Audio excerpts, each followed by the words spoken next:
अगर आप MBBS, engineering या किसी भाषा की पढ़ाई के लिए चीन जाने का प्लान बना रहे हैं तो रुकिए।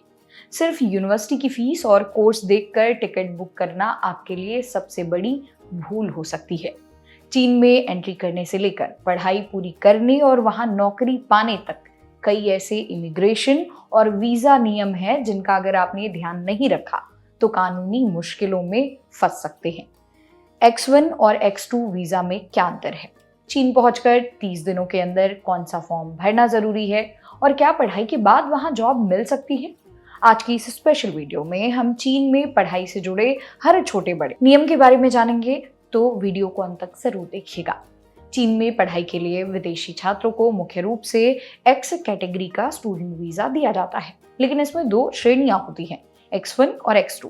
X1 वीजा की बात करें तो यह उन छात्रों के लिए है जो 180 दिनों यानी 6 महीने से ज्यादा अवधि के लॉन्ग टर्म कोर्स के लिए जा रहे हैं, जैसे एमबीबीएस, बैचलर्स, मास्टर्स या फिर पीएचडी। वहीं अगर हम X2 वीजा की बात करें तो यह 180 दिनों से कम अवधि वाले short term course, language training या फिर स्टूडेंट एक्सचेंज प्रोग्राम के लिए होता है। ध्यान रहे, अगर आप एमबीबीएस या डिग्री कोर्स के लिए जा रहे हैं तो आपको X1 वीजा ही लेना होगा, जिसके बाद चीन पहुंचकर आगे की प्रक्रिया पूरी की जाती है।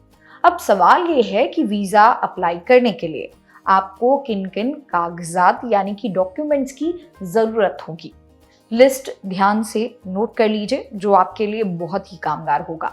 आपका वैध पासपोर्ट यानी कि जो आपका वैलिड पासपोर्ट होगा वो, चीनी यूनिवर्सिटी का आधिकारिक एडमिशन लेटर यानी कि acceptance letter, long term study के लिए जरूरी JW201 या JW202 फॉर्म, आपका ऑनलाइन वीजा एप्लीकेशन फॉर्म और मेडिकल फिटनेस रिपोर्ट।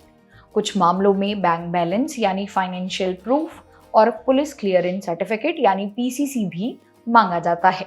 इन सभी डॉक्यूमेंट्स को तैयार करने के बाद ही आपको चीनी वीजा आवेदन केंद्र या दूतावास में सबमिट करना होगा। X1 वीजा लेकर चीन की धरती पर कदम रखना ही काफी नहीं है, असली खेल इसके बाद शुरू होता है।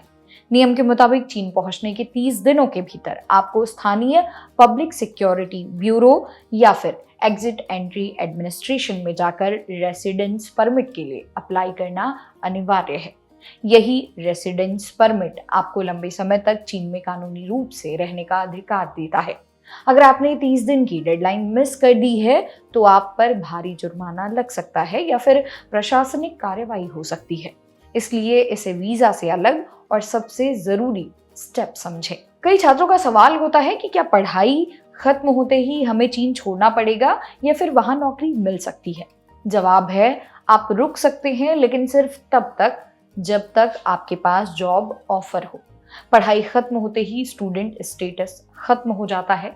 अगर किसी चीनी कंपनी या रिसर्च सेंटर से आपको नौकरी मिलती है तो वे आपके लिए फॉरेन वर्क परमिट प्रोसेस करेंगे, जिसके आधार पर आपको Z वीजा यानी कि वर्क वीजा मिलेगा। खास बात यह है कि शंघाई और गुआंगझोउ जैसे बड़े शहरों में टॉप यूनिवर्सिटीज से मास्टर्स या पीएचडी करने वाले ब्राइट छात्रों को वर्क एक्सपीरियंस में छूट भी मिलती है। इसके अलावा स्टार्टअप और इंटर्नशिप के लिए भी विशेष रेजिडेंस विकल्प यहाँ पर आपको दिए जाते हैं। दोस्तों, अंत में दो बातें हमेशा याद रखें। पहला, स्टूडेंट वीजा पर बिना आधिकारिक इजाजत के पार्ट टाइम जॉब या बिजनेस करना पूरी तरह गैर कानूनी है। दूसरा, स्थानीय भाषा यानी मंदारिन सीखें और HSK एग्जाम क्लियर करें। इससे चीन में जॉब मिलना बहुत आसान हो जाता है।